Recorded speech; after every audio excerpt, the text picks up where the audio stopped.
you get into certain habits as a screenwriter. You get into, and you're exercising certain muscles, and you're letting other ones go slack.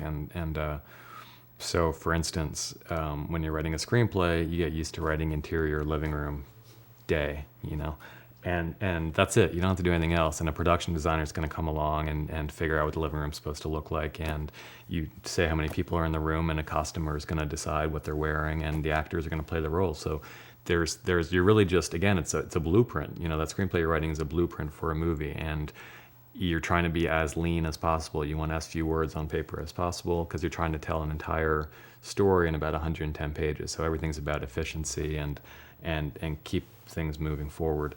In a novel, of course, if you don't put the words down on paper, the reader's not going to be able to envision it. So you've got to describe the room, and you've got to describe the people in the room and what they're wearing and everything else. And that might sound like a kind of facile explanation, but in fact, it's quite, after several years of writing screenplays exclusively, I had kind of, I think, lost the powers of description. I was having a hard time describing things, and I was having, and then beyond that, I think an even deeper issue is that unless you have voiceover in a script, or unless you do some kind of weird tricks like in Being John Malkovich or something, but generally speaking, you don't have access to the characters' minds.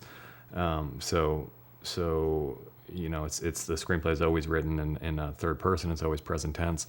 With a book, though, I mean, the great advantage of a novel is you can get into anyone's mind. Whether it's sometimes just the one character, the first person, sometimes you're going into many characters' minds, and so it's a power, but it's something that if you're not used to doing it after a long time screenwriting, it takes a while to get back in shape for it. So there are differences. I find them both fun to write, or I should say that's not really true. I find screenplays fun to write.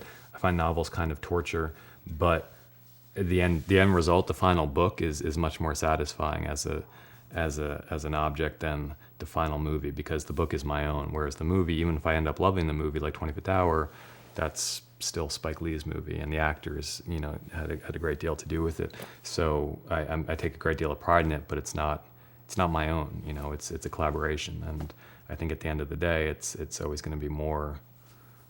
Sorry, because this sounds really pretentious, but it's going to be more artistically satisfying to have that thing that you created on your own, as opposed to the thing that you were one of 400 people working on. And I remember going into the bookstore and seeing it on the shelf for the first time, which is something that novelists talk about a lot, like just that the first time you see it in a bookstore, and know that it's real and that other people have looked at it. And